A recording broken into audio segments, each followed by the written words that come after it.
Ever wondered how to make the perfect cheesy pasta bake?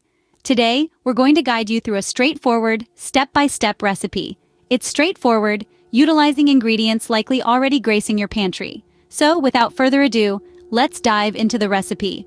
First things first, gather all your ingredients. You'll need pasta, butter, flour, and milk. Don't forget the seasonings: salt, black pepper, garlic powder, and onion powder. And of course, the stars of the show, cheddar cheese and Parmesan cheese. Now that you have all your ingredients ready, it's time to start cooking. Step 1. Preheat your oven to 375 degrees Fahrenheit and cook your pasta until it's al dente. Now, let's make some magic with our cheese sauce. Melt the butter, whisk in the flour until you have a smooth mixture. Gradually pour in the milk, whisking constantly until thickened. Now let's spice things up with some salt, black pepper, garlic powder, and onion powder. Let's not forget the stars of our show, cheddar and Parmesan. Mix until it's gloriously smooth. With the pasta cooked and the cheese sauce ready, you're halfway there. Now, it's time for the final step, baking.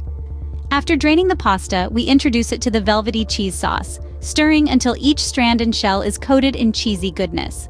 We then pour our pasta into a baking dish, spreading it evenly to ensure a perfect bake. As we pop it into a preheated oven, anticipation builds.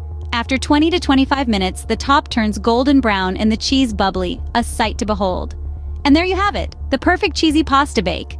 See, making a perfect cheesy pasta bake isn't as complicated as you might have thought, right? From gathering a pound of pasta, a mix of cheeses, and a few other ingredients, to preparing a smooth, creamy cheese sauce and finally baking until golden brown and bubbly. This recipe is a testament to the fact that anyone can whip up a delicious cheesy pasta bake at home. So, what are you waiting for? Get into your kitchen and start cooking.